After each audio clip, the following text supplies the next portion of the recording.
Good morning बच्चों, this is class 7 online video chapter 4 part 3 subject science. बच्चों today this is your science online class and the chapter is 4 here we are discuss chemical changes. जैसा कि आपको पता है कि हम पिछले 2 वीडियो में केमिकल्स के बारे में डिस्कस कर चुके हैं। केमिकल इक्वेशन हम कैसे लिखेंगे, सिंबल कैसे लिखते हैं, इन सब के बारे में हम पिछले 2 वीडियो में डिस्कस कर चुके हैं। केमिकल फार्मूला कैसे लिखते हैं, वैलेंसी क्या होती है, तो ये सब डिस्कस कर चुके हैं। अब हम डिस्कस करेंगे केमिकल चेंजेस क्या होते हैं, या केमिकल इक्वेशन को कैसे लिखा जाता है, या केमिकल चेंज होने पे क्या क्या प्रॉपर्टीज चेंज होती हैं, तो क्या होता है इसे हम अब इस वीडियो में पढ़ेंगे। तो सबसे पहला हमारा जो है केमिकल चेंजेस में बच्चों, केमिकल चेंज क्या होता है।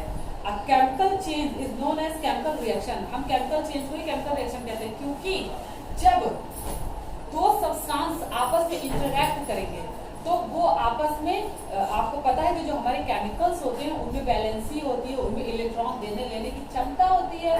तो जब 2 सब्सटेंस होते हैं वो आपस में इंटरैक्ट करते हैं तो कुछ इलेक्ट्रॉन दूसरे को देता है, कुछ किसी से लेता है। इस तरह से क्या होता है कि एक बॉन्ड बनता है उनके बीच और एक नया सब्सटेंस या नया मॉलिक्यूल फॉर्म होता है। तो इसीलिए जब 2 सब्सटेंस आपस में रिएक्ट करते हैं तो केमिकल चेंज होता है और नया सब्सटेंस बन जाता है। जैसे हमारे पास कार्बन हो, हमारे पास ऑक्सीजन है, मान लीजिए हमने उनको मिलाया तो वो मिलके रिएक्ट करके कार्बन डाइऑक्साइड बन जाते हैं। या फिर हमारे पास मान लीजिए सोडियम है और क्लोराइड, हमने उनको मिलाया, जैसे कि आप पीछे भी पढ़ चुकी कि सोडियम क्लोराइड क्या करते हैं, उनमें एक इलेक्ट्रॉन की वैलेंसी होती है, वो एक दूसरे को देकर क्या होता है सोडियम क्लोराइड बना लेता है, जो कि हमारा नमक है। तो केमिकल चेंजेस क्या होता है, जब सब्सटेंस आपस में इंटरेक्ट करके नया सब्सटेंस फॉर्म कर ले, उन्हें ही हम केमिकल चेंज कहते हैं। अब get start from the book, look at the book, page number 54, chemical changes. A chemical change occurs when 2 or more chemical substances react to form new products that have entirely different set of properties as you have learned your previous classes. तो बच्चों वही बात है कि जब 2 chemical substance को आपस में रिएक्ट कराएं या 2 केमिकल सब्सटेंस आपस में रिएक्ट करें और रिएक्ट करने के बाद वो जो है एक नया सब्सटेंस फॉर्म कर ले जो कि हमारे पिछले सब्सटेंस से बिल्कुल अलग है। तो ये क्या होता है, यहाँ पर हमारा केमिकल चेंज होता है। ये एक केमिकल चेंज है या ये केमिकल रिएक्शन है। तो बच्चों केमिकल चेंज होता है वो 2 तरह से होता है, या हम ये कह सकते हैं कि केमिकल रिएक्शन वो 2 टाइप्स की होती है, एक्सोथर्मिक रिएक्शन और एंडोथर्मिक रिएक्शन।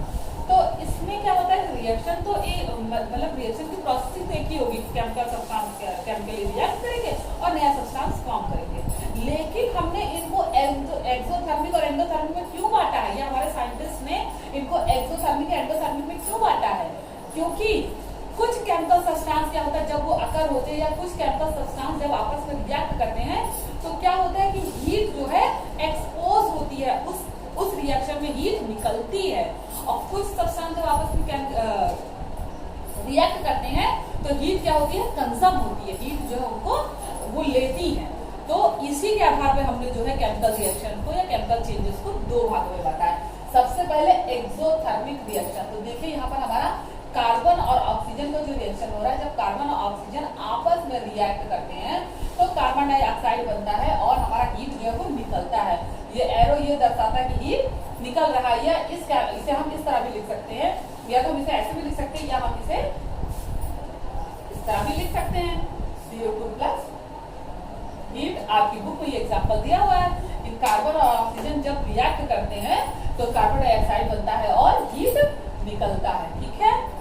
और तो इसे हम क्या कहेंगे, एक्सोथर्मिक रिएक्शन, यानी जिन केमिकल रिएक्शन में हीट एक्सपोज होती है उसे हम एक्सोथर्मिक रिएक्शन कहते हैं, या हीट रिलीज होती है उन्हें हम एक्सोथर्मिक रिएक्शन कहते हैं। और एंडोथर्मिक रिएक्शन में क्या होती है, हीट कंजर्व होती है। जैसे कि हमारा कार्बन और सल्फर, जब हम कार्बन और सल्फर को जो है रिएक्ट कराते हैं तो उसमें क्या होता है, हीट कंजर्व होता है, उसमें अपने आप एटमॉस्फेयर की हीट या जो हमारी प्रोसेसिंग की हीट, या कह दीजिए उस जो जहाँ पे हम केमिकल रिएक्शन करा रहे हैं उसकी हीट कंजर्व हो जाती है, तो वो अपने आप ही उसकी हीट कम हो जाती है, ठंडा हो जाता है। तो इसमें क्या होता है, इसमें हमारा कार्बन और सल्फर जब रिएक्ट कराते हैं तो हीट कंजर्व होता है, तो ये एंडोथर्मिक रिएक्शन है। तो हीट कंजर्व हुआ, हमारा बनता है कार्बन डाइसल्फाइड। तो जब कार्बन और सल्फर से कार्बन डाइसल्फाइड बना तो हीट कंजर्व हुई, तो ये एंडोथर्मिक रिएक्शन है। तो इसी तरह बच्चों जितनी भी रिएक्शन है हमको में बांट सकते हैं, एक्सोथर्मिक, एंडोथर्मिक। वो रिएक्शन जिसमें हीट एक्सपोज्ड होती है वो एक्सोथर्मिक रिएक्शन, और वो रिएक्शन जिसमें हीट कंजर्व होती है वो एंडोथर्मिक रिएक्शन। आपके चैप्टर में ये चीज, ये देखिए चेंज इन एनर्जी, तो ये क्या है हमारे केमिकल चेंज की फर्स्ट प्रॉपर्टी, क्योंकि हमने यहाँ पर डिस्कस करना है कि केमिकल चेंज होने पर क्या क्या चेंजेस होते हैं या किन प्रॉपर्टीज में चेंज होता है, जो हमारे सब्सटेंस की किन किन प्रॉपर्टीज में चेंज होता है, हमने इस वीडियो में यही डिस्कस करना है। तो हमारा सबसे पहला जो हमने ध्यान दिया कि सबसे पहला जो अगर होता है वो सबसे पहले हीट और टेम्परेचर पे ही हमारा इफेक्ट दिखाता है। जब हम केमिकल चेंज देखते हैं तो सबसे पहले हमें टेम्परेचर का ही अप एंड डाउन दिखाई देता है। तो सबसे पहला जो हमारा वो उसका है चेंज इन एनर्जी, तो बहुत से तो चेंज इन एनर्जी के आधार पर हम इनको दो भागों में बांट सकते हैं कि जिनमें हीट एक्सपोज हुई वो एक्सोथर्मिक रिएक्शन है और जिनमें हीट कंजर्व हुई वो एंडोथर्मिक रिएक्शन है। इसके बाद देखिए बी, चेंज इन कलर। तो बच्चों चेंज इन कलर में जैसे कि बहुत से केमिकल्स होते हैं जिनका कलर अलग होता है और जिन्हें हम आपस में अलग अलग कलर के, मान लीजिए कोई केमिकल ऑरेंज कलर का है, कोई केमिकल रेड कलर का है, हमने उनको इंटरेक्ट कराया और हमें ग्रीन कलर का सब्सटेंस मिल गया। तो जाहिर सी बात है कि कुछ रिएक्शन में कुछ प्रॉब्लम, रिएक्शन में केमिकल रिएक्शन के इफेक्ट के अकॉर्डिंग तो हमारा जो है वो हमें ग्रीन कलर मिला। तो अब सब लोग सोचें ग्रीन कलर आया कहाँ से? तो बच्चों जो हमारा व्हाइट कलर होता है या कलरलेस होता है वो 7 कलर से बना होता है। जैसे आप जानते हैं कि हमारा जो व्हाइट प्रकाश है, ये जो सूर्य का प्रकाश जब इसको हम प्रिज्म से गुजारते हैं, आपने पिछले प्रीवियस क्लास में पढ़ा ही होगा, तो वो 7 क्लास में डिवाइड हो जाता है। तो इस तरह के जो केमिकल्स हैं वो जो ऑरेंज कलर का दिख रहा है वो ऐसा नहीं है कि उसके सारे मॉलिक्यूल्स ऑरेंज कलर के हैं, उसके कुछ एटम कुछ और कलर के होंगे तो वो आपस में रिएक्ट करके न्यू कलर बनाते हैं। तो बहुत से केमिकल, जैसे कि हमारा फर्स्ट एग्जाम्पल आप देखिए इसमें दिया हुआ है, the colour of the product में डिफर फ्रॉम। तो क्या होगा कि जो पिछले कलर से एकदम डिफर कलर आ सकता है। पिछले कलर कभी कभी पिछले कलर जैसा ही नया प्रोडक्ट कलर आएगा। जैसे जब हम दो केमिकल सब्सटेंस को रिएक्ट कराएंगे तो उसमें सेम कलर के सब्सटेंस भी मिल सकते हैं या सेम कलर का प्रोडक्ट भी मिल सकता है। और कभी कभी क्या होता है कि सेम कलर के प्रोडक्ट नहीं मिलते, हमको एकदम न्यू कलर के प्रोडक्ट मिलते हैं। तो जैसे कि अब यहाँ पे दिया गया है copper sulphate is a blue in colour. Copper sulphate जो है वो ब्लू कलर का होता है। कॉपर सल्फेट हमारा ब्लू कलर का होता है और जब हम उसे आयरन से रिएक्ट कराते हैं, but after reacting with iron the product from iron sulphide is green colour. तो जो हमारा कॉपर सल्फाइड है, कॉपर सल्फेट जो है हमारा copper sulphate chemical blue colour का है और उसने आयरन से रिएक्ट किया और फिर हमारा जो आयरन सल्फाइड बना है वो क्या बना है? ग्रीन कलर का। तो हमारे केमिकल चेंजेस में क्या होता है कि कलर में चेंजेस हो जाते हैं। अब हमारा तीसरा एवोल्यूशन ऑफ गैसेस। तो बच्चों जब हम केमिकल चेंजेस कराते हैं तो कभी कभी क्या होता है कि ये मान लीजिए तो हमने गैस ही कराया है, कार्बन और ऑक्सीजन गैस, तो गैस बनी। या बहुत से ऐसे होता है कि हम दो सॉलिड को रिएक्ट करा रहे हैं लेकिन उसका जो प्रोडक्ट बन रहा है वो गैस बन रहा है। जैसे कि हमारा एग्जाम्पल ये देखिए, इसी में some chemical changes also produces gases. These gases are actually the products from in the gaseous state. तो कुछ केमिकल क्या होता है उनको रिएक्ट कराते हैं तो वो उनका जो प्रोडक्ट है वो गैसेस स्टेट में मिलता है। तो generally the gases produce can be carbon. तो इस तरह जो गैसेस बनते हैं तो जनरली हमारे गैस उसमें प्रोड्यूस होते हैं, जैसे कि कार्बन डाइऑक्साइड हो गए, ऑक्सीजन हो गए, अमोनिया हो गई, हमारे कार्बन मोनोऑक्साइड हो गए। तो बहुत से प्रोडक्ट में इस तरह की गैसेस बनती हैं। The presence of carbon dioxide can be, हाँ, तो जो गैसेस बनती हैं, मान लीजिए हमने कोई रिएक्शन किसी मान लीजिए टेस्ट ट्यूब या बीकर या किसी ट्यूब, किसी फनल, किसी कोनिकल फ्लास्क, किसी भी चीज में मान लीजिए दो केमिकल्स का आपस में रिएक्शन हो रहा है तो उसमें मान लीजिए वो बन रहा है कोई गैसेस प्रोडक्ट बन रहा है। तो अब जो गैसेस प्रोडक्ट वहां से बन रहा है तो हम गैस को देख के तो आइडेंटिफाई नहीं कर पाएंगे ना कि वो कौन सी गैस बन रही है। तो बच्चों उनको आइडेंटिफाई करने का तरीका जो है वो अलग है। जैसे कि अगर कार्बन डाइऑक्साइड बन रही है तो उसमें क्या करेंगे, एक ग्लास रॉड को चूने के पानी में डिप करके, लाइम वाटर में डिप करके ले जाएंगे, उसके ऊपर उस गैस के ऊपर रखेंगे तो कार्बन डाइऑक्साइड जब लाइम वाटर से रिएक्ट करेगा तो उसका कलर जो है वो मिल्की व्हाइट कर देगा, दूधिया कलर कर देगा। तो हम समझ जाएंगे कि यहाँ पर जो है रिएक्शन में कार्बन डाइऑक्साइड निकल रही है। या अगर मान लीजिए हाइड्रोजन को कंफर्म करना है, तो जब हम हाइड्रोजन गैस अगर निकल रही है तो ये क्या होता है, ये पॉप साउंड के साथ बर्न होता है। तो हम इस तरह से गैस को मान लीजिए किसी चीज में हम ऐसे प्रवाहित करेंगे, फिर उसको जला के देखेंगे तो वो पॉप साउंड आएगा, तो हम उससे कंफर्म कर लेंगे कि हाइड्रोजन गैस है। तो लैब में क्या होता है कि हम जब रिएक्शन होता है तो हम उसको जब अगर गैसेस कोई प्रोडक्ट बन रहा है तो उनको हम उसमें जो टेस्ट किया जाता है उस टेस्ट के अकॉर्डिंग उसको कंफर्म कर लेते हैं कि कार्बन डाइऑक्साइड गैस निकली, कि अमोनिया गैस निकली है, कि हाइड्रोजन गैस निकली है। और कभी कभी कुछ स्ट्रॉन्ग गैसेस होती है जिन्हें इसमें से भी आइडेंटिफाई किया जा सकता है। जैसे अगर अमोनिया निकलेगी तो हम लोग ये आइडेंटिफाई कर लेंगे कि समथिंग अमोनिया जैसी कोई गैस है, नाइट्रोजन हाइड्रोक्साइड ही की कोई गैस है। अभी अमोनिया हो, नाइट्रोजन हो, क्या हो, तो हमें उनकी स्मेल से ही अंदाजा लग जाता है। और कभी कभी जो स्मेल लेस गैस होती है तो उनके लिए हम टेस्ट करते हैं और क्लियर करते हैं कि कौन सी गैस है। तो केमिकल चेंजेस का जो फिर से वापस आइए, केमिकल चेंजेस का जो चेंजेस में हम कैसे पहचान सकते हैं कि चेंज हो रहा है, क्या हो रहा है, तो उसके लिए सबसे पहला क्या है, हम देखेंगे कि हीट कंजम होगी या हीट एक्सपोज होगी, तो हमें समझ आ जाएगा कि केमिकल चेंजेस जो है केमिकल चेंजेस हो रहा है, या कलर चेंज हो जाता है, या गैसेस निकलने लगती हैं प्रोडक्ट के रूप में, या डी आपका फॉर्मेशन ऑफ पार्टिसिपेट। तो चौथा जो हमारे केमिकल चेंज को आइडेंटिफाई करने का जो चौथा वो है प्रिसिपिटेट बनना,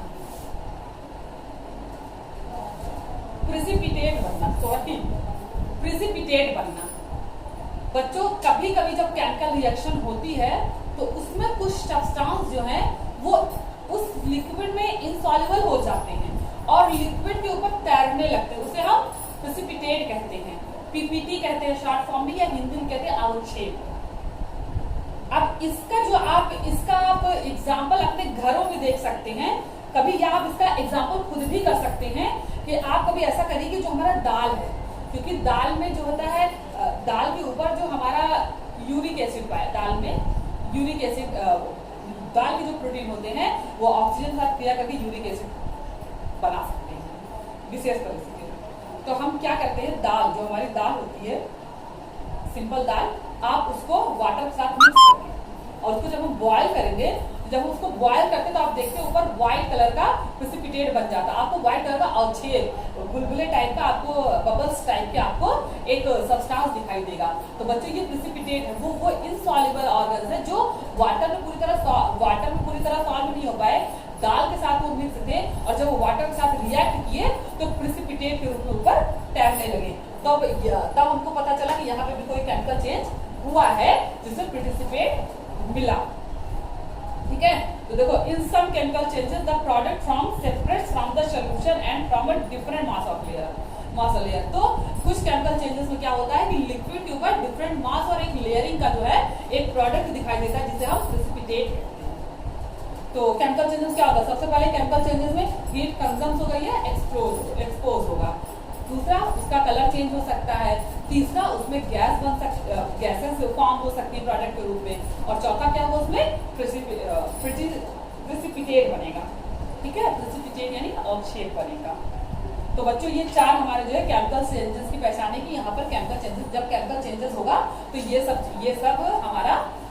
सब हमारे जो है प्रेजेंट होंगे कि उसमें हीट कंजम होगी या एक्सपोज होगी या उसका कलर। चार क्वालिटी हम चार बार आपको रिवाइज कर रहे हैं और अच्छे से याद होना चाहिए। अगर मैं डाउट क्लास में पूछूं तो हर कोई बच्चा बताएगा कि मैम केमिकल चेंजेस होता है, हम केमिकल चेंज को इस तरह पहचान सकते हैं कि कोई रिएक्शन हो रही है तो उसमें क्या होगा, सबसे पहला तो हीट कंज्यूम होगी या हीट एक्सपोज होगी, दूसरा उसके कलर चेंज हो सकते हैं, तीसरा उसमें गैसेस फॉर्म हो सकती है, और चौथा उसमें प्रिसिपिटेट बनता है।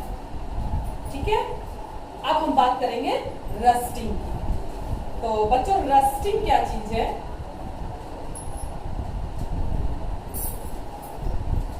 आपके चैप्टर रस्टिंग है तो हम केमिकल चेंजेस और एग्जांपल की कहां केमिकल चेंज हुआ है, तो केमिकल चेंज होने से क्या क्या हो सकता है, तो इसके बारे में पढ़ेंगे। तो सबसे पहले हम बात करेंगे रस्टिंग की। तो बच्चों रस्टिंग जो सभी बच्चे जानते होंगे, रस्टिंग की मीनिंग होती है जब किसी आयरन में ब्राउन कलर का पाउडर जो है आयरन को कवर कर लेता है, या हिंदी में हम इसे कहते हैं जंग लग जाता है।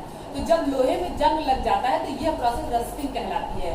वो क्या करते हैं कि जो हमारा आयरन ऑब्जेक्ट होता है, अगर उसे हम एटमॉस्फेयर में ऐसे ही छोड़ दें तो वो एटमॉस्फेयर के ऑक्सीजन से जो है रिएक्ट करके आयरन ऑक्साइड बना लेता है। तो जो आयरन ऑक्साइड होता है वो ब्राउन कलर का होता है, तो वो आयरन ऑक्साइड ब्राउन कलर के रूप में आयरन के ऑब्जेक्ट के ऊपर जो है पूरा कवर कर देते हैं। ठीक है, तो जब वो आयरन के ऑब्जेक्ट के ऊपर पूरा कवर कर लेते हैं तो वो ब्राउन कलर का जो है आयरन को कवर कर लेता है, और वो आयरन को धीरे धीरे जो है वो हार्म करता है, नुकसान करता है। धीरे धीरे वो आयरन के जो गुण है, जो उसके सारे गुण को जो है वो खत्म कर देता है। उसके लस्टरनेस खत्म हो जाती है, उसकी क्वालिटी खत्म हो जाती है, उसकी क्वालिटी डिजॉल्व होने लगती है, या उसकी क्वालिटी जो है खत्म होने लगती है। तो रस्टिंग क्या करता है, आयरन को हार्म करता है। तो जब आयरन को एटमॉस्फेयर खुला छोड़ देने पर जो ब्राउन कलर के पदार्थ से आयरन कवर हो जाता है, यही प्रोसेस रस्टिंग कहलाता है। ये देखिए आपको चैप्टर में एक इमेज दी हुई, देखिए उसमें लोहे की जो चेन है उसके ऊपर देखिए आपको ब्राउन कलर का आयरन ऑक्साइड बना हुआ है। ये क्या है, ये लोहे की चेन जो है जंग लग गई है, यानी रस्ट हो गई है, रस्टिंग से ये बेकार हो गई है। ये देखिए the process of formation of a reddish brown flaky substance on the surface of iron object in the presence of moisture and air is called rusting. तो हवा में वाटर और एयर की मौजूदगी में, यानी मॉइस्चर और एयर की मौजूदगी में जब आयरन के ऑब्जेक्ट के ऊपर कोई रेडिश ब्राउन फ्लेकी सब्सटेंस बन जाता है, तो ये सब्सटेंस की बनने की प्रोसेस ही रस्टिंग कहलाती है। ये सब्सटेंस जो है वो रस्टिंग कहलाता है। ये धीरे धीरे आयरन को रस्ट कर देता है, वो बेकार कर देता है। तो इसका जो है केमिकल फार्मूला देखिए नीचे दिया हुआ है, iron plus oxygen plus water, और आपका रस्ट बनेगा आयरन ऑक्साइड। ये देखिए, इसको हम इस तरह से समझ सकते हैं। देखिए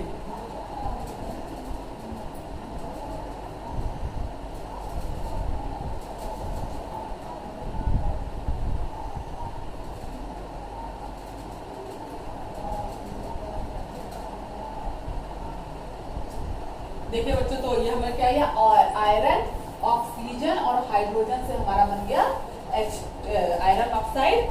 तो बच्चों अब हम ये जैसे कि हमने पीछे मतलब सेकंड वीडियो में पढ़ा ही था कि कोई भी केमिकल रिएक्शन लिखने से पहले उसको बैलेंस करेंगे। तो यहाँ पे हम इसका थोड़ा सा बैलेंसिंग का रिवीजन करें। अब देखिए, जैसे ये जो रिएक्शन बनी है, ये क्या हमारी बैलेंस है? बैलेंस तो नहीं दिख रही, क्योंकि आयरन के एक ही मॉलिक्यूल्स उधर, इधर 2 मॉलिक्यूल्स है। या हमारा जो है ऑक्सीजन के मान लीजिए 3 मॉलिक्यूल्स है, तो ऑक्सीजन यहाँ पर कंप्लीट है। तो ये जो रिएक्शन है ये भी इनकम्प्लीट है, क्योंकि इसमें प्लस हाइड्रोजन गैस जो है वो निकलेगी, हाइड्रोजन गैस एक्सपोज हो रही है, निकल रही है, क्योंकि गैस हमेशा निकलेगी। जब हम ये सिंबल लगाते हैं, इसका मतलब होता है कि हाइड्रोजन गैस जो है ये गैस है। ठीक, तो अब देखिए, ये आपने हमारा रिएक्शन अभी भी बैलेंस नहीं हुआ, क्योंकि हमारा ये, अब देखिए ये हमारा रिएक्शन अब बैलेंस हो गया। ये देखिए रस्टिंग का फार्मूला क्या है, आयरन ऑक्सीजन मॉइस्चर के प्रेजेंस में क्या है, आयरन ऑक्साइड बना, तो और उसके बाद हाइड्रोजन गैस रिमूव होती है, रिलीज होती है। ठीक है, अब हम बात करेंगे। तो देखिए the presence of moisture oxygen is necessary for process of rusting. तो बच्चों रस्टिंग के लिए जो है ऑक्सीजन और मॉइस्चर प्रेजेंट होना बहुत जरूरी है। अगर मान लीजिए किसी आयरन ऑब्जेक्ट को हम कोई आयरन ऑब्जेक्ट अगर रखा है और उसमें ऑक्सीजन या मॉइस्चर नहीं ऑब्जॉर्ब हो रहा है, तो वो रस्टिंग से उसको बचाया जा सकता है। या हम अगर किसी आयरन ऑब्जेक्ट को ओपन में रखना है, तो हम उसको ऐसी प्रिवेंशन कर दें कि उसमें मॉइस्चर ना कंटेन हो पाए, तो उसमें रस्टिंग नहीं होगी। तो इसीलिए बहुत से आयरन ऑब्जेक्ट को रखने से पहले उनको पेंट कर दिया जाता है। जब उनको पेंट कर देते हैं तो क्या वो मॉइस्चर कंज्यूम नहीं करता है, ऑक्सीजन ना मॉइस्चर कंज्यूम कर पाता, ना ही ऑक्सीजन से रिएक्ट कर पाता है, तो उसमें क्या होता है, रस्टिंग नहीं होता है। लेकिन हम ओपन में आयरन छोड़ेंगे तो वो रस्ट जरूर होगा। तो देखिए यहाँ पे लिखा है the prevented by painting and oiling iron objects regularly. तो the process of coating iron object with a thin layer of zinc is known as galvanisation. तो कभी कभी क्या होता है कि हम ऑयल से उसको प्रिवेंट कर देते हैं या पेंट से प्रिवेंट कर देते हैं, लेकिन कभी कभी आयरन के ऊपर जो है जिंक लगा के उसको प्रिवेंट किया जाता है, जिससे कि उसमें रस्टिंग ना हो। तो रस्टिंग से बचाने के लिए जिंक लगाने की प्रोसेस क्या होता है, गैल्वेनाइजेशन कहते हैं उसे, गैल्वेनाइजेशन। ठीक है, अब सेकंड टॉपिक पे आइए, browning of cut fruits and vegetables. तो बच्चों जब हम कोई फ्रूट या वेजिटेबल कट करके रख देते हैं, तो उसका जो कट वाला लेयर होता है वो ब्राउन हो जाता है। तो वो क्यों ब्राउन हो जाता है? हाँ, तो बच्चों जो फ्रूट या वेजिटेबल हम कट करके रख देते हैं तो उनमें एक रेडिश कलर का रेडिश ब्राउन जो है उसमें एक इफेक्ट दिखने लगता है, हमको एक ब्राउन कलर का सब्सटेंस दिखने लगता है। तो बच्चों वो एक ब्राउन कलर का पिगमेंट है जिसे हम मेलेनिन कहते हैं। तो उसमें ऑक्सीजन के एटमॉस्फेयर के रिएक्शन द्वारा जो है उसमें मेलेनिन फॉर्म हो जाता है और वो हमारा फ्रूट या वेजिटेबल जो हो ब्राउन कलर का, उसके ऊपरी लेयर जो ब्राउन कलर की दिखने लगती है। और मेलेनिन बनने की इस प्रोसेस को हम ब्राउनिंग कहते हैं। The process in which the surface of cut fruits and vegetables turn brown when expose to the air is called browning. तो जब कटे हुए फल या सब्जियों को हवा में खुला छोड़ दिया जाता है और उनमें एक ब्राउन कलर का पिगमेंट बन जाता है, उसे हम ब्राउनिंग कहते हैं। अब देखिए बच्चों, केमिकल चेंजेस में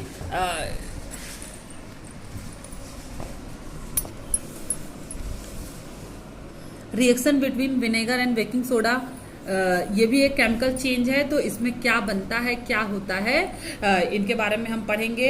ये अब आपको यहाँ सम केमिकल रिएक्शंस बताए जा रहे हैं कि इन रिएक्शन द्वारा क्या बनता है और क्या होता है। और ये सब वो सब ऑब्जेक्ट हैं जो जनरली हम अपने घरों में देखते हैं। सबसे पहले विनेगर की बात करें। विनेगर को हम इसका केमिकल जो फार्मूला होता है वो एसिटिक एसिड होता है, CH3COOH इसका फार्मूला होता है, CH3COOH। तो विनेगर यानी कि सिरका। तो विनेगर और बेकिंग सोडा का जो रिएक्शन होता है उसमें हमारा क्या बनता है, उसमें हम जब विनेगर और बेकिंग सोडा का हम रिएक्शन कराते हैं तो हम केमिकल इक्वेशन से समझ सकते हैं, पढ़ेंगे तो हम बाद में, हम पहले केमिकल इक्वेशन से समझ सकते हैं कि कौन कौन सा प्रोडक्ट हमने रिएक्ट कराया है और क्या प्रोडक्ट हमारा बना। तो विनेगर और बेकिंग सोडा का जब रिएक्शन कराया जाता है तो कार्बन डाइऑक्साइड गैस बनती है, वाटर बनता है और अदर कंपोनेंट्स में हमारा सोडियम एसीटेट बनता है, क्योंकि बेकिंग सोडा को हम सोडियम बाइकार्बोनेट कहते हैं और विनेगर है एसिटिक एसिड। तो इन दोनों के रिएक्शन से सोडियम एसीटेट बनता है। तो देखिए क्या करना है, ये देखिए एक ग्लास बीकर में जो है विनेगर लिया और फिर उसमें एक पिंच और बेकिंग सोडा, सोडियम बाइकार्बोनेट, अरे सोडियम हाइड्रोजन कार्बोनेट है, सोडियम बाइकार्बोनेट दोनों एक ही नाम है, चाहे हम लोग को बाइकार्बोनेट पड़े चाहे हाइड्रोजन कार्बोनेट पड़े, एक ही बात है। तो सोडियम हाइड्रोजन कार्बोनेट का हम एक पिंच डाल देंगे तो हम खुद देखेंगे कि एक उसमें गैस बबल्स बनने लगते हैं। ये देखिए इसमें डाला तो देखिए इसमें गैस बबल बन रहा है। तो इससे ये पता चल रहा है कि इसमें कार्बन डाइऑक्साइड जो है वो है, मतलब कार्बन डाइऑक्साइड गैस निकल रही है। तो अगर हमें इसका रिलीज कार्बन डाइऑक्साइड ये हमें पता चल गया, अगर हम इसे टेस्ट करना है तो हम इसे क्या करेंगे, हम वही ग्लास राड को जो है gas product passes through freshly prepared lime water. तो हम क्या करेंगे, इस गैस प्रोडक्ट को लाइम वाटर में, देखिए ये फ्रेशली प्रिपेयर्ड लाइम वाटर में चूने के पानी में जो है इसको भेजा गया, प्रवाहित किया गया, फ्लो किया गया। तो देखिए इसमें विनेगर और बेकिंग सोडा को एक गैस जार में लिया गया, फिर इसमें जब इसमें बबल्स बनने लगे तो उस बबल्स को जो है जो गैस बन रही थी उसको लाइम वाटर में प्रवाहित किया गया। तो ये मिल्की हो गया, जिससे पता चला कि ये कार्बन डाइऑक्साइड गैस है। The lime water turns milky when carbon dioxide is passed through it due to the formation of calcium carbonate. तो जब इसको यहाँ पर वो प्रवाहित किया गया तो ये दूधिया हो गया, जो कि क्योंकि जब कार्बन डाइऑक्साइड को लाइम वाटर में मिलाया जाता है तो हमें कैल्शियम कार्बोनेट प्राप्त होता है। ठीक है, तो देखिए सबसे पहले तो ऊपर की रिएक्शन आप देखिए विनेगर और बेकिंग सोडा से, विनेगर को सोडियम एसीटेट को जब हम एसिटिक एसिड को सोडियम हाइड्रोजन कार्बोनेट से हमने रिएक्ट कराया तो हमें कार्बन डाइऑक्साइड, वाटर और सोडियम एसीटेट मिला। फिर हमने जो हमारा कार्बन डाइऑक्साइड था उसको हमने लाइम वाटर से गुजारा, ये देखिए। तो वहाँ पे क्या chemical reaction, carbon dioxide plus lime water, lime water sodium hydroxide होता है। तो इनके रिएक्शन से हमें मिलता है कैल्शियम कार्बोनेट CaCO3 वाटर और वाटर मतलब H2O। तो कैल्शियम कार्बोनेट और वाटर प्राप्त होता है। तो हम इसे ऐसे कह सकते हैं कि जब विनेगर बेकिंग सोडा से रिएक्ट करता है तो हमें सोडियम एसीटेट मिलता है और कार्बन डाइऑक्साइड को लाइम वाटर से गुजारने पर हमें कैल्शियम कार्बोनेट मिलता है। ठीक है, जब हम विनेगर को बेकिंग सोडा से रिएक्ट कराते हैं तो हमें कार्बन डाइऑक्साइड, वाटर और सोडियम एसीटेट मिलता है। और जब हम इस कार्बन डाइऑक्साइड को लाइम वाटर से रिएक्ट कराते हैं तो हमें कैल्शियम कार्बोनेट मिलता है। तो विनेगर और बेकिंग सोडा के रिएक्शन से हमें ये प्रोडक्ट मिलते हैं। ठीक है। अब हम चौथा फोर्थ जो है reaction between copper sulphate solution with and iron filling. तो आयरन फिलिंग बच्चों, आयरन के छोटे छोटे टुकड़े या आप आयरन कटिंग पीसेस को हम आयरन फिलिंग कहते हैं। जब आयरन को शार्प ऑब्जेक्ट द्वारा कट किया जाता है तो उसके बुरादा निकलता है, या समझ लीजिए छोटे छोटे पार्ट्स निकलते हैं, उन्हें हम आयरन फिलिंग कहते हैं। तो कॉपर सल्फेट का आयरन में जब रिएक्शन होता है तो वो उसको ग्रीन कर देता है आयरन सल्फेट बना के। तो यही रिएक्शन हमें पढ़ेंगे। देखिए, take some water in a glass beaker, हम एक ग्लास बीकर में वाटर लेंगे and add pinch of copper sulphate. तो उसमें जब हम कॉपर सल्फेट मिलाएंगे तो ब्लू कलर का हो जाएगा। To the beaker to form copper sulphate solution, जब हम पानी में कॉपर सल्फेट मिलाएंगे तो कॉपर सल्फेट सोल्यूशन तैयार हो जाएगा। Add a few drop of dilute sulphuric acid in the solution, और इसमें हम कुछ बूंदे डाइल्यूट सल्फ्यूरिक एसिड की भी मिला देंगे।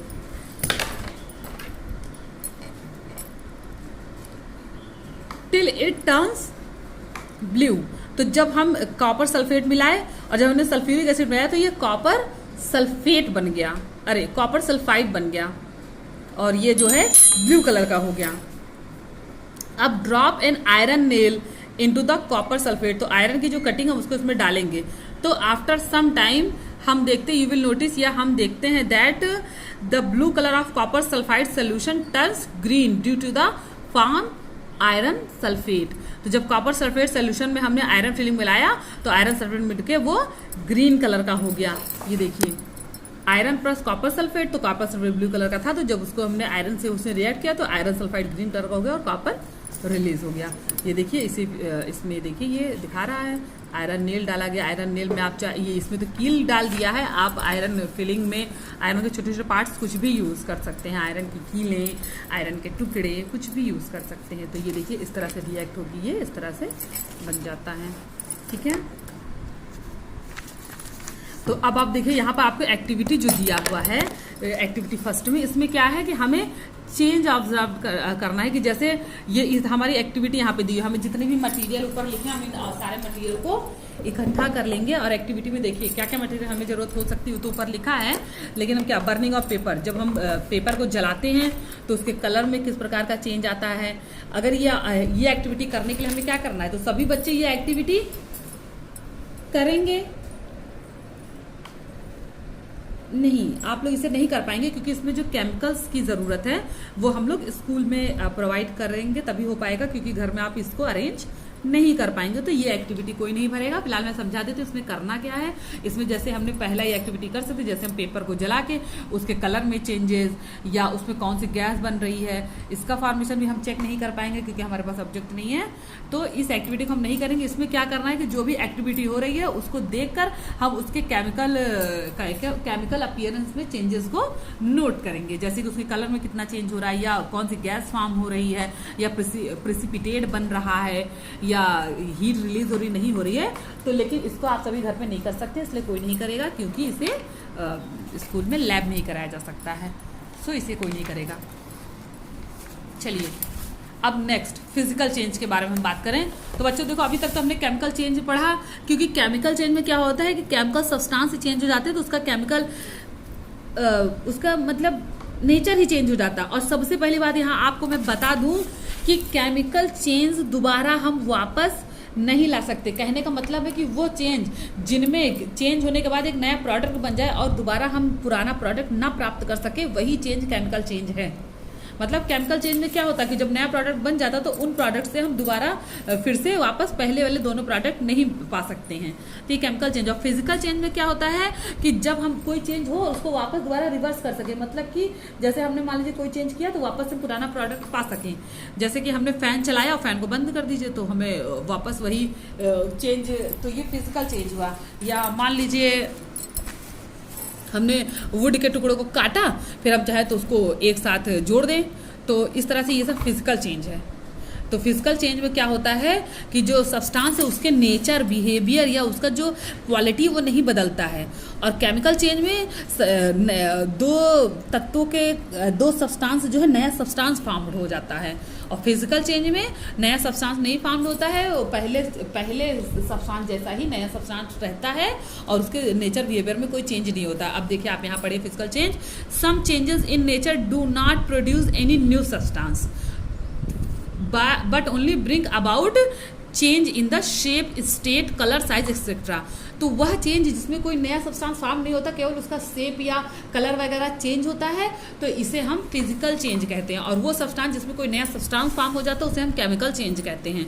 तो अब फिजिकल चेंज का एग्जांपल आप देख सकते हैं, the process of melting of ice and example of physical change, की बर्फ अगर पिघल गया तो वो जो है फिजिकल चेंज, हम उसको वापस जमा भी सकते हैं। तो इसी तरह से केमिकल चेंज में क्या है कि हम ये केमिकल चेंज में अगर हम नया प्रोडक्ट बन गया तो उसको वापस हम पुराने प्रोडक्ट को नहीं बदल सकते हैं।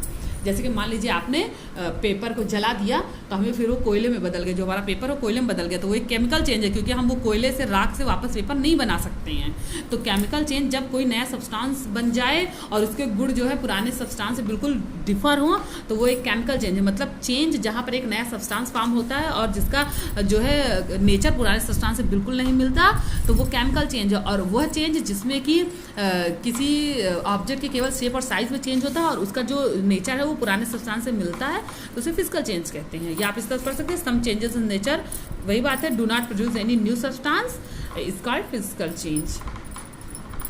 ठीक है,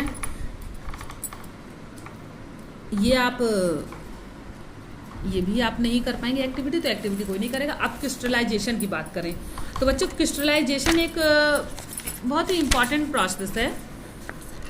मतलब किसी चीज़, किसी भी सब्सटेंस का क्रिस्टल में बदल जाना ही क्रिस्टलाइजेशन है, जिसे हम हीटिंग प्रोसेस या विस्कस प्रोसेस, इस टाइप की प्रोसेस से हम क्रिस्टल में बदलते हैं। सबसे पहले हम पढ़ेंगे the process of formation of crystal is known as crystallisation.